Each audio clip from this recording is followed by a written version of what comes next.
Live every day as if it were the last, because before you know it, time goes past and life's just not that long. Tell all you love that you love them so, because even if you do, they might not know, and one day we'll all be gone. I love to feel happy and sad at the same time. I love to cry tears of love and sorrow when I realize now is our precious moment to enjoy each other. Now is our precious moment to be alive, to feel alive, and to reach out with love to others. Tomorrow is never guaranteed to anyone on earth, young or old. When our tears come seeing a beloved child splashing in a rain puddle, we're appreciating this moment will end. Both our good times and our bad times pass. We all are going to die in the end. Nobody gets out of this alive. So make the most of now. Squeeze out every drop of life. As we see our loved ones and meet strangers, to realize we may never see them again. Our lives are fragile. We need to take care of each other. 150 years from now, none of us will be alive. When we were children, if our parents loved us, were we scared to think of our parents dying? I remember as a boy on our farm back in Illinois when my mother went to town, I watched up the road after dark for her to come home from town. I saw car lights up the road, and then the car would pass. It was not my mother. And finally, my mother came home safe. I was very aware of death from an early age. My mother took me as a small boy to many visitations and funerals of friends and neighbors. If I were very sick now in excruciating pain with no hope of recovery, I might welcome death. But otherwise, to think of my body forever dead, my eyes never again seeing flowers, mountains, dear friends, sexy men,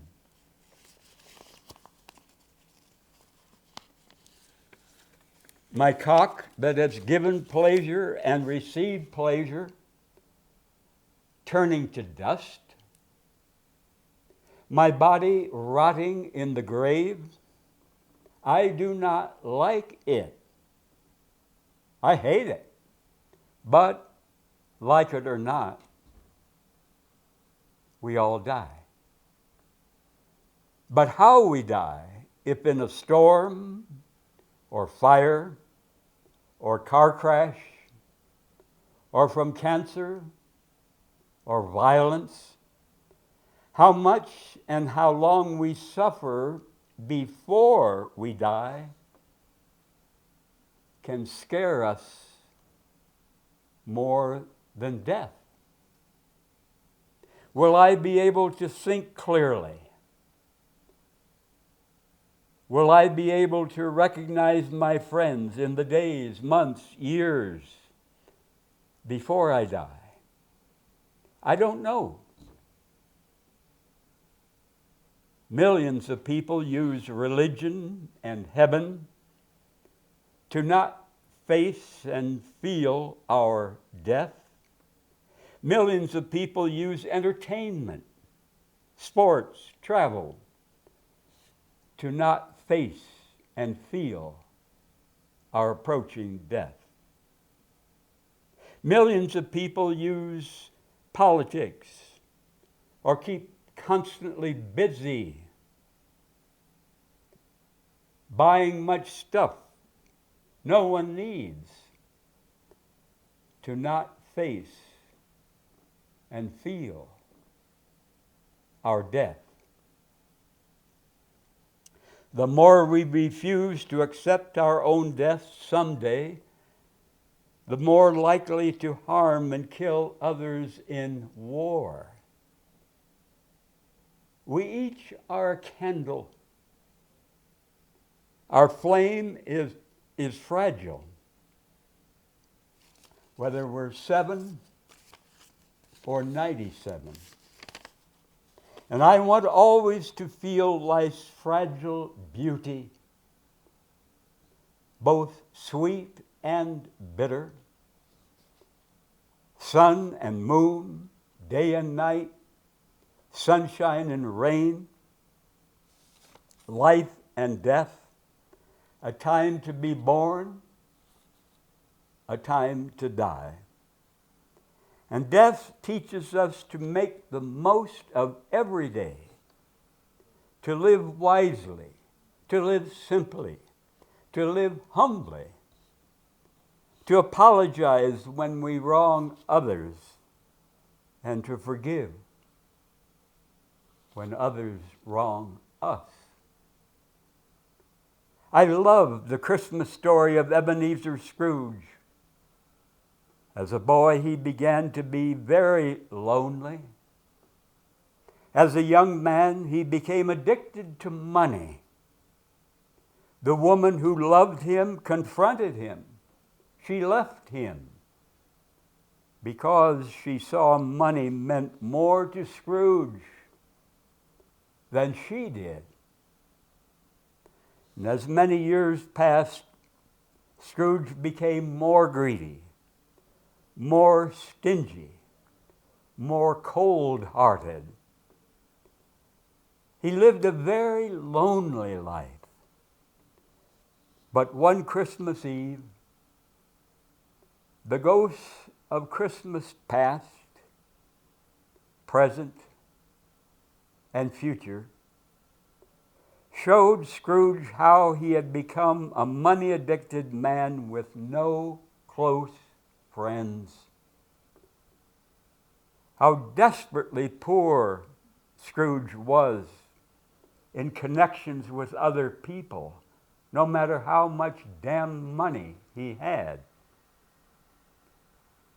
And when Scrooge woke up on Christmas morning after the visits from those 3 ghosts, he transforms into a new person, caring deeply for others, sharing the money he had piled up to help other people, celebrating being alive.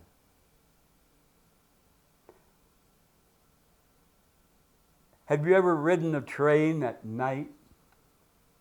Half awake, half asleep, we ride on in the darkness, somewhere between where we got on and where we get off on that train. And in the darkness, we ride past small towns and farm homes with lights. The train stops to pick up people, to drop off people, and the train travels on in the darkness of the night. And our lives are like that train. As the years pass, some people are born. Some people we have known and have loved deeply die. But the train of my life goes on until the final stop when I die. But when our final stop will come, we often do not know. How do you want to be remembered by those who knew you? I want to be remembered as a lover of the truth. I hate lies. I do not want lies and bullshit in religion. I do not want lies and bullshit in politics or in anything.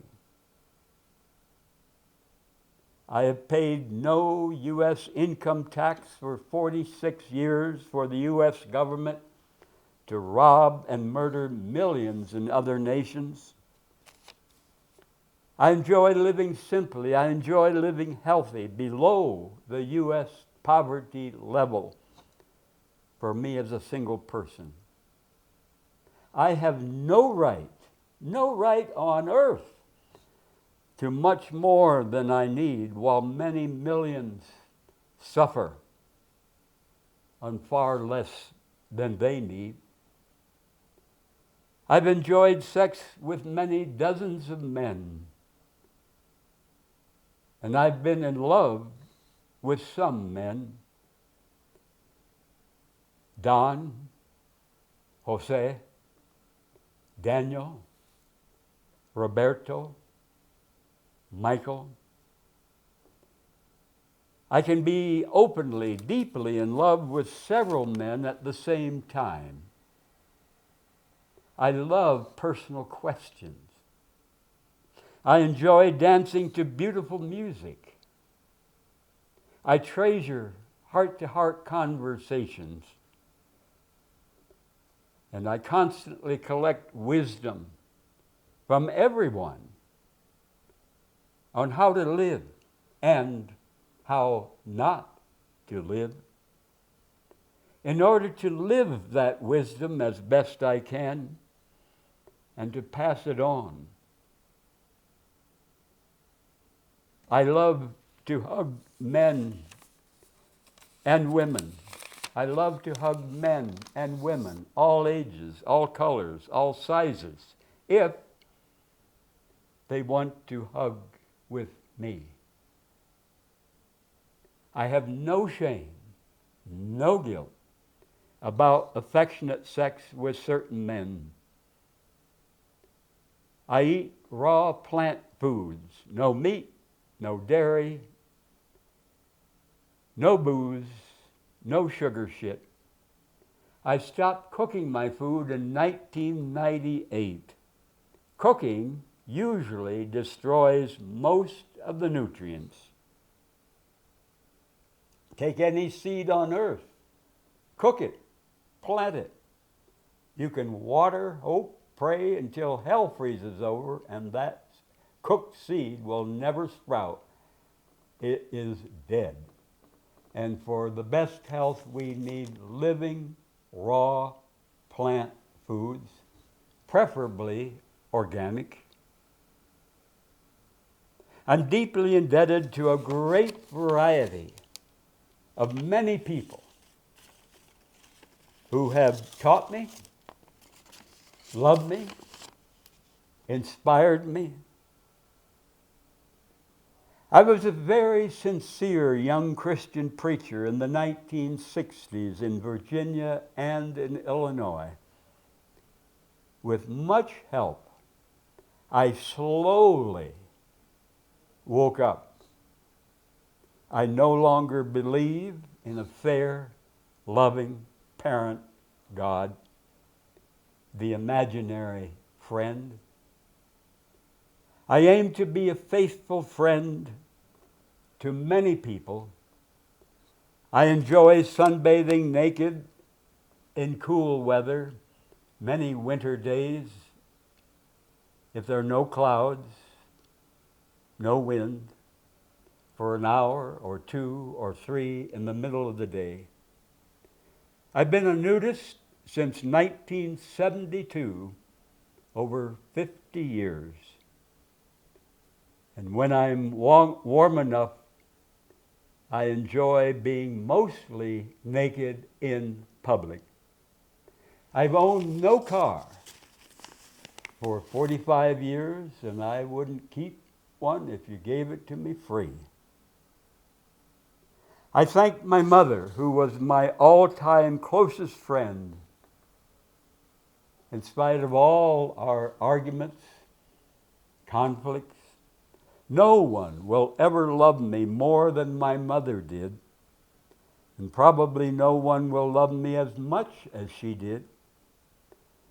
And after she died 43 years ago, when I was 36, my dad became in some ways the living person closest to me. He died 31 years ago when I was 48. I thank many dear friends, past and present, many dear friends living and dead in Albuquerque, Arizona, Illinois, Virginia, Tennessee, Colorado, Connecticut.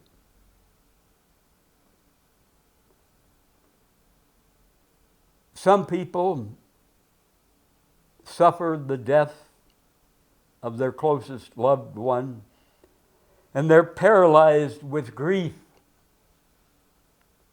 They do not reach out to make new friends.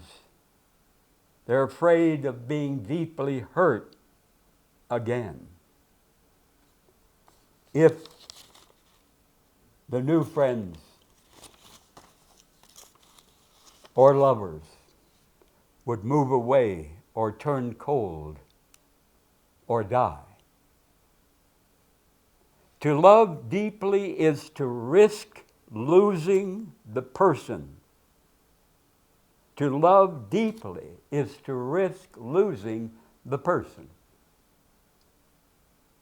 I hope as long as I live, I keep reaching out to make new friends and to keep my heart open to new lovers. When I die, I encourage those who knew me, those who love me, to make new, close friends.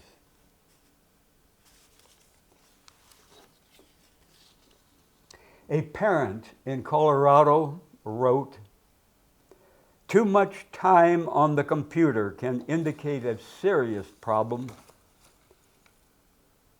This parent says, "Our son John killed himself 1 year after graduating from Colorado University. He was a brilliant young man, a loving son. I feel tremendous guilt over his suicide. From the time John was 9 years old, he spent a great deal of time on the computer. I encouraged this, believing he would benefit from it. He sailed through school without drugs or alcohol. He had no discipline problems, but there were signs of too much withdrawal. John had a beautiful smile, a gentle demeanor, which I took to indicate he was okay. But he was not okay. I now know that depression can be fueled by a lack of meaningful human contact. Excessive computer activities, online communication, video games, role-playing need to be added to the list of symptoms of clinical depression for the benefit of people like my son. I wish someone had noticed John had a problem and had mentioned it to us. We could have used some help from a parent of a son in Colorado. I strongly support equal rights for any woman to be top free in public, as I am when warm enough, if she wants to be. And I've had a couple of women in hot weather tell me they wish they could be like me, top free. And I support any woman's right to be top free in public if she wants to be. Imagine we went to a town where everyone always wore cloths covering their ears, even in hot weather. We never saw anyone in that town with bare ears in public. You could get fired, thrown in jail, laughed at, beaten up, branded as a dangerous pervert if you showed your naked ears in public. Why are these people ashamed and afraid of seeing bare ears in public? Why this weird taboo? Well, in our society, the same is true of naked cocks, balls, asses, vaginas, female breasts. Why the crazy, sick hang-ups about these precious, pleasurable parts of our bodies? Why is it legal to show rifles, shotguns, revolvers, and nuclear missiles in public, but not our naked, whole bodies? I enjoy living as naked in public as the law and the weather allow. I don't want to be cold. I don't want to risk getting arrested or beaten up. When my mother and father were alive, I was often naked as an adult in their presence. I have photos my mother took of me naked. And sadly, most religious people suffer from body shame and clothes addiction. Most religious people act as if God created the head, arms, hands, but that old devil slapped on the genitals and possibly even the torso and the legs. If you believe God created the human body, how can any inch of that body be indecent or obscene? And sadly, most U.S. jobs require covering most of the body, even in hot summer. Business suits, uniforms. Most U.S. jobs enforce rigid conformity. Most U.S. jobs reject body freedom, natural comfort, environmental sanity. The horrendous consequences, massive electricity squandered on air conditioning, worsening the climate crisis, the vast farmland and poisoned pesticides to grow more cotton, the petrochemicals for synthetic fabrics, grueling sweatshop labor, tons of deodorant, billions of dollars wasted to wear clothes in hot weather. Is this progress? And for thousands of years, many native peoples had the good sense to put clothes on when cold and to take off most or all clothes when warm enough.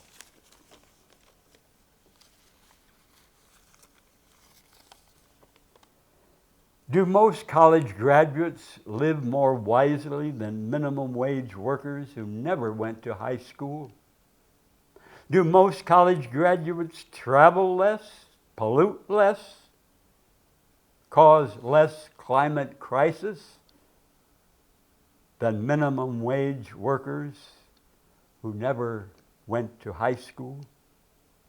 Do most college graduates consume less, live more simply, more fairly in our world family of 8 billion people? Do most college graduates take strong public stands against U.S. greed, U.S. wars? Do most college graduates take jobs that help more than harm? Do most college graduates pay less federal income tax for war? When Gandhi was asked what worried him most, he said, the hardness of heart of the educated. Hundreds of highly educated scientists at Sandia and Los Alamos weapons labs spend decades designing nuclear weapons for mass murder. And as long as the main reason many students get a college degree is to get much more money than anyone needs, to get big power and worldly prestige, as long as those are the main reasons many students get a college degree, higher education is no sure path to a better world of fairness and compassion for all people. My favorite quote from Albert Einstein, he said, more and more I've come to value charity and love of others above everything else. All our lauded technological progress, our very civilization, is like an axe in the hand of a pathological criminal. Gandhi said, be the change you want to see in the world. He said, my life is my message. I got good grades in college, but I got bored. So I dropped out of college. But in the University of Life, I constantly collect wisdom, how to live, how not to live.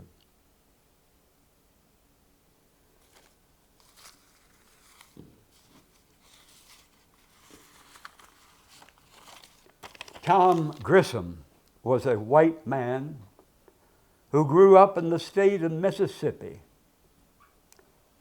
He was born in 1940. Tom Grissom became very aware of the evil horrors of white supremacy against black people during slavery, and ever since. Tom Grissom rejected superstition and religion. Tom was an atheist. And for 15 years, from 1970 to 1985, Tom worked at Sandia Weapons Lab in Albuquerque. Tom worked designing nuclear weapons of mass murder. But in 1985, Tom woke up, and Tom realized how evil his work was at that weapons lab. He abruptly resigned. Tom got out of the mass murder business. And then for 22 years, he enjoyed teaching at a college in the state of Washington. Tom died in 2022 at 81. And I strongly compliment Tom for making a huge, good change when he quit his 15-year damn mass murder job at Sandia Weapons Lab. And I wish all scientists at Sandia and Los Alamos Weapons Lab would follow Tom's example. Quit your damn jobs in mass murder preparation.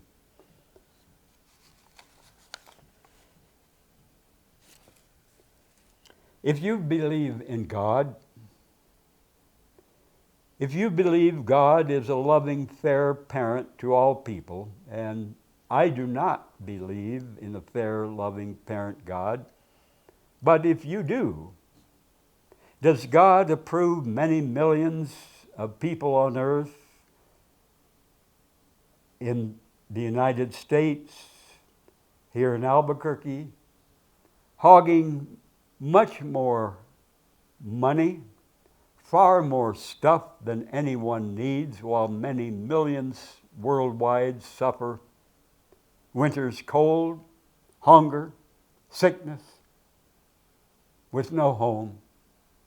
Does your God approve spending many thousands on a luxury box for your decaying dead body when millions of living children go to bed hungry and sleep on the ground? In Haiti, many of the people survive on $2 per day, not per hour, $2 per day. Did those Haitian people in severe poverty choose to be born in Haiti? Did we choose to be born here?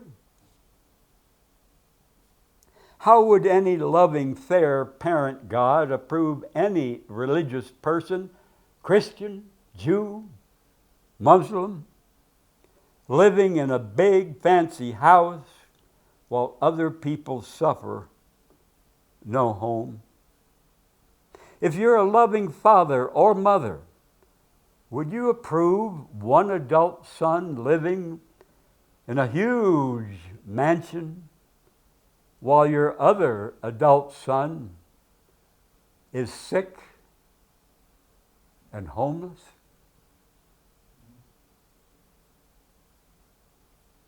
Does your God want loads of money spent on church buildings? Never once in the Bible did Jesus ask his followers to build him any building. Never once. And Jesus taught his followers to help those most in need and to befriend the outcasts of society. Do you know any preachers, priests, rabbis, imams, TV evangelists who emphasize living simply and fairly in our world family of 8 billion sisters and brothers? I have no right to much more than I need, while many millions worldwide suffer on far less than they need. And if religious leaders said that over and over again and lived that themselves, many so-called religious people in congregations would get offended, pissed off, and drop out. The money collected in most congregations would drop big time. I no longer believe in a fair, loving parent God. I was a sincere 21-year-old Christian preacher 58 years ago. I was as sincere then as I am sincere at this moment. But I had not yet questioned deeply the Bible and my faith.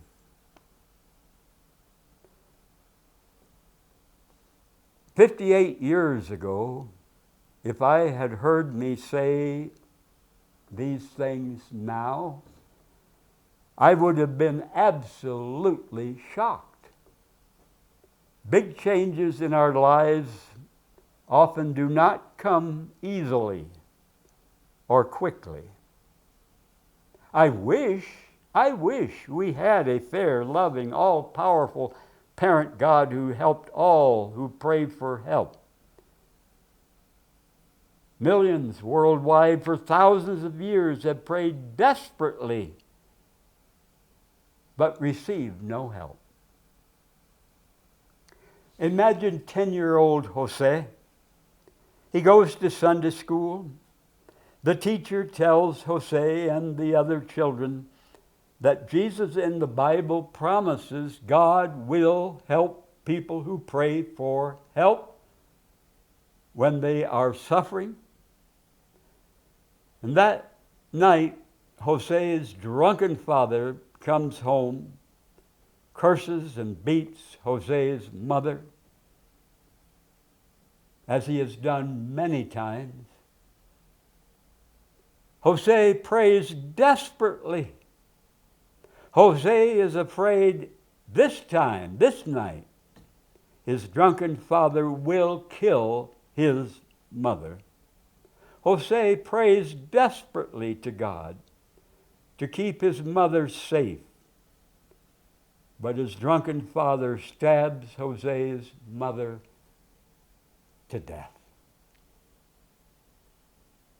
If we were Jose, would we still believe the promises of Jesus for those who pray? Would Jose's Sunday school teacher understand why Jose stopped coming to Sunday school? Does the Sunday school teacher still believe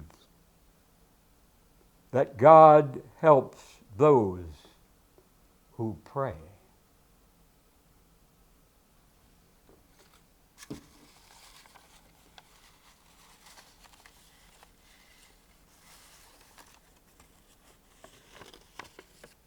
In families where the father or mother or both are alcoholic, children often learn three things that may stick with them until they die. 1, do not trust. One day the kid comes home from school and the alcoholic parent is kind, asks the kid about his or her day, has a snack ready. And the next day the alcoholic parent curses the kid. I wish you had never been born. You're stupid. You're lazy. You never will amount to anything. The kid learns not to trust even her or his own parents. The second thing, don't feel. The constant roller coaster of life at home makes no sense. It's crazy making. Never knowing what mood this alcoholic parent will be in, whether kind or cursing mad. 3, do not talk. Do not tell other people outside the family the hell at home. Because if you do, and if it gets back to the alcoholic parent or to both parents, they may be as mad as hell at you. You have shamed the family by telling the hell at home.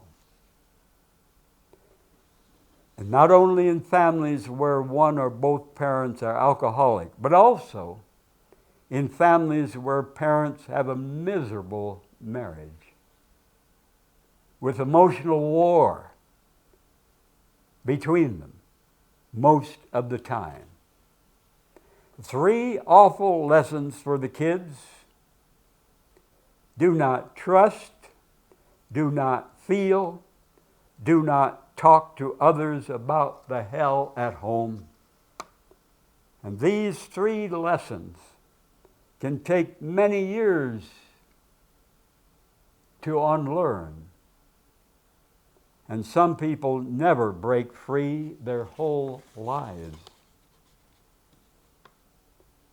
I want to keep learning wisdom until my last breath, if possible, unless I have dementia or am in a coma.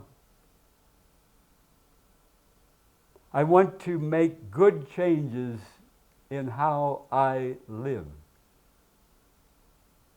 as long as I live.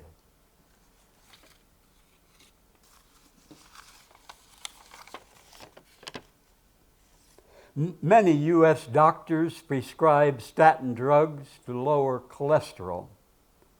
And common names for statins are Lipitor, Crestor, Zocor, Prevacol, etc.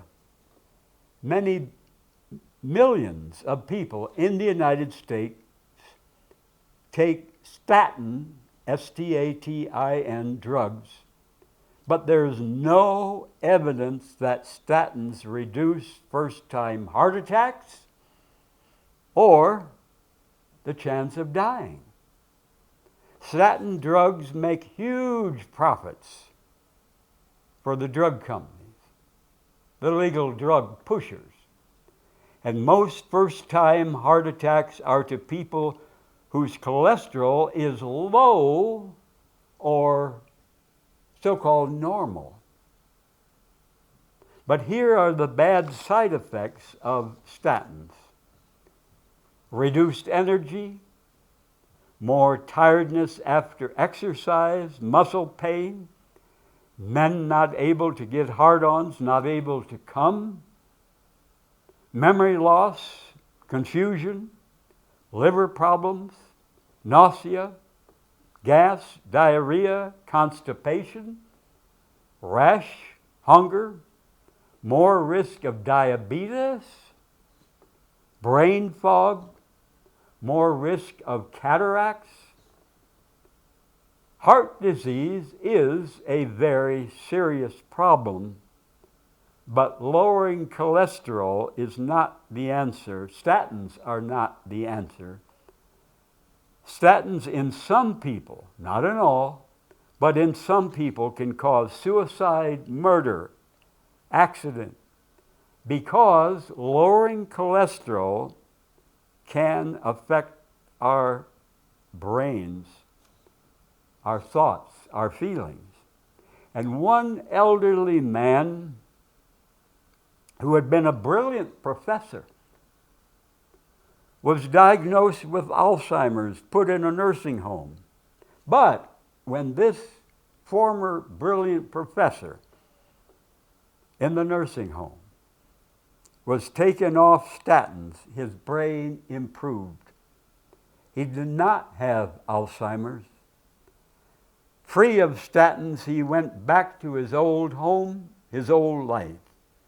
And I highly recommend this book,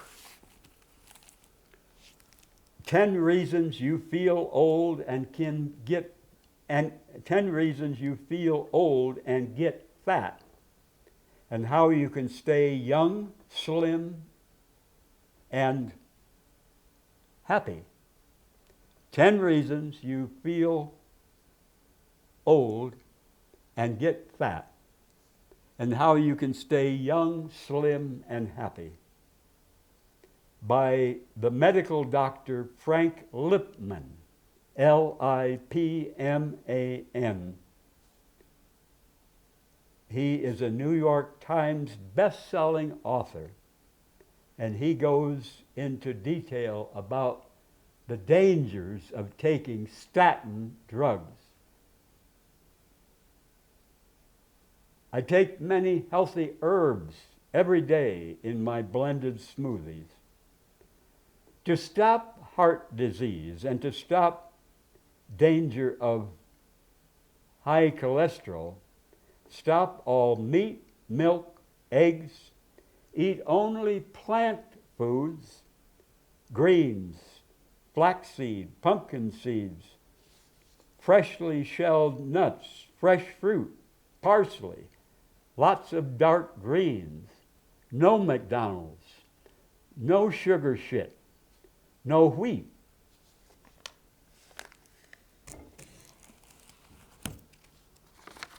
Eat vegetables, garlic, chili, many other herbs. Most of the violent street gang members, most of the mean cops, most of those soldiers who like to shoot and kill in war were beaten or cursed or yelled at as kids, abused in many ways by one or both parents, and have never healed from the awful abuse they suffered. Dale, the 18-year-old white man who murdered my grandparents in bed in 1976, Dale was beaten as a kid by his dad. And I wonder if his dad ever realized after Dale was arrested for murdering my grandparents that just as Dale had felt helpless as a kid when his father beat him, Dale later killed my grandparents who were helpless in bed. Healing from beatings and other kinds of awful abuse suffered from parents can take years with much help. And sadly, many abused kids never heal. And they keep raising hell until they die. Past victims make other people victims unless and until they heal inside.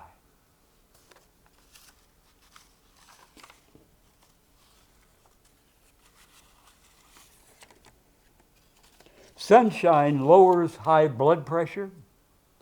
Sunshine lowers high blood sugar. Sunshine lowers total body cholesterol.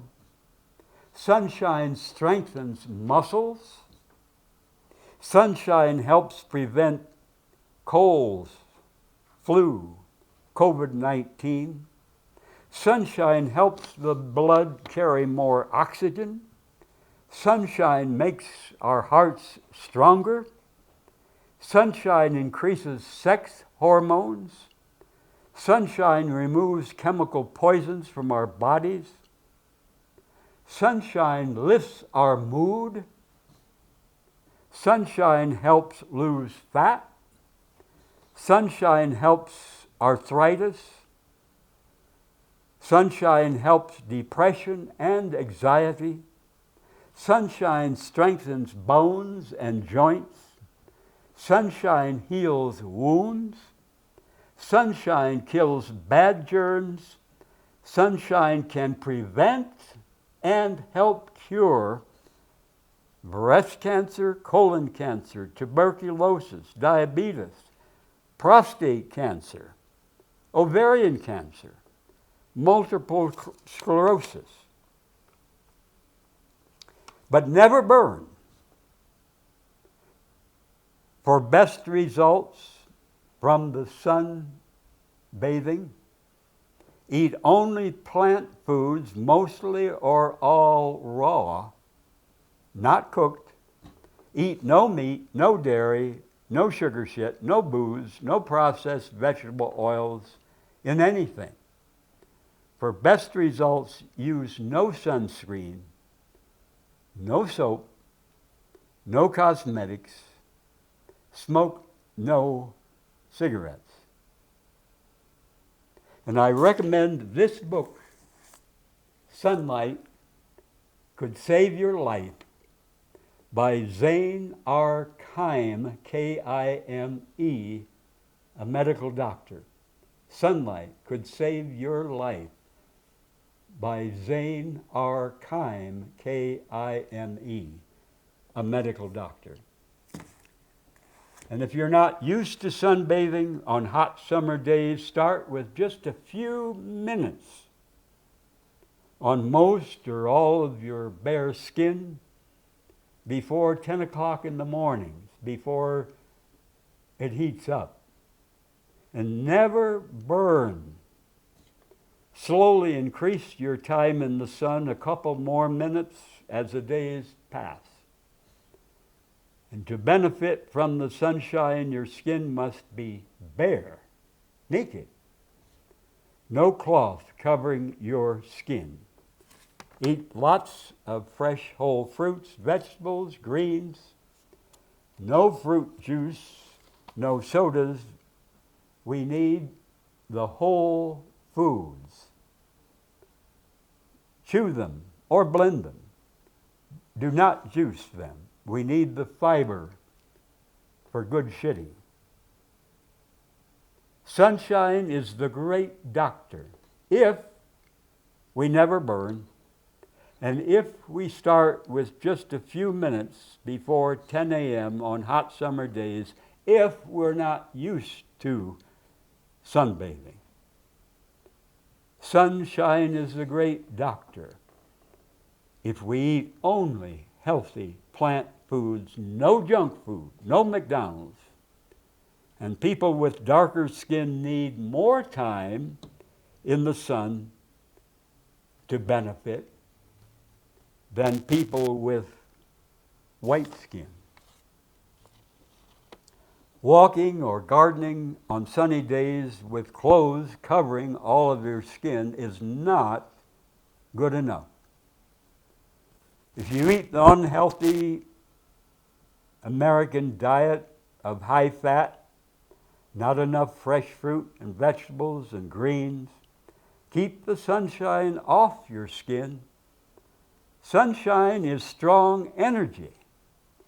And to benefit from that strong energy, we need to eat only healthy food. No sugar shit, no junk food, no McDonald's, no processed factory crap.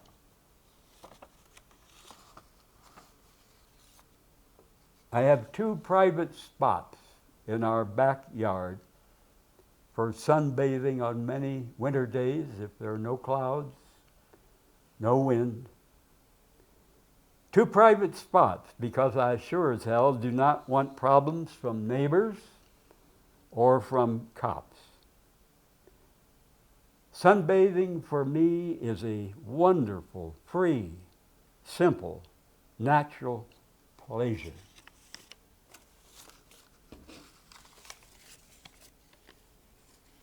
For many years, I've written letters to friends locked up in jails or prisons. And sadly, prisons in the United States are big business. Billions of dollars spent to the contractors and crews building those prisons. Billions of dollars to the suppliers of food, uniforms for those prisons. And the vast majority of prisoners would do much better in community-based programs for booze and other drug addiction, treatment programs teaching reading and job skills to those prisoners. Better for the prisoners and better for the communities. And here are many things I would hate about being locked up. The unhealthy factory fake processed food, the meat, dairy, and cooked crap, usually very few fresh fruits and leafy greens in prison food. I would hate putting up every day with rules that make no sense. I would hate usually not being able to go to friends and family when they're sick and when they die. Usually not being allowed to have a garden. Never allowed to sunbathe naked in prison. Having some guards who are against gays. And in some prisons being punished if caught making love with a man. Being punished in some prisons, I suppose, if caught pleasuring myself in bed at night.